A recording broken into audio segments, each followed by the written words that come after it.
مساء الخير أحبائي. طبعا اليوم طبخت طبعا بأوفن الدجاج عن طريق الأفريقيان أو جامايكان.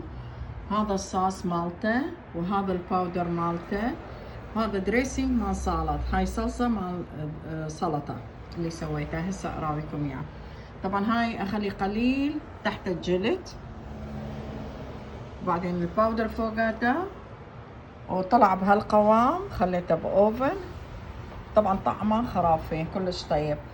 بالنسبة للرز هم سلكته كالعادة عن طريقة مالتهم ويا الجرك تشيكن الأفريقيين أو جامايكان.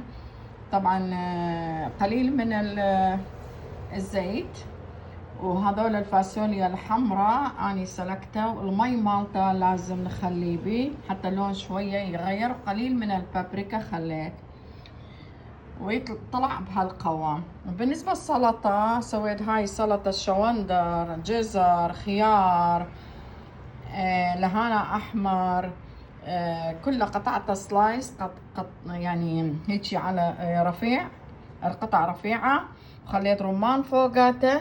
وهذا دريسنج اني سويته اللي بيها برتقالة واحدة، ثنتين من الحامض عصرت، برتقال واحد عصرت، بفلفل اسود، ثوم، وبخردة، وبزيت الزيتون، بخردل وزيت الزيتون كله سوية، قليل من الفلفل الاسود والملح. بعدين اخليها فوقاته. وهذا هو الاكلنا اليوم، ان شاء الله عجبكم.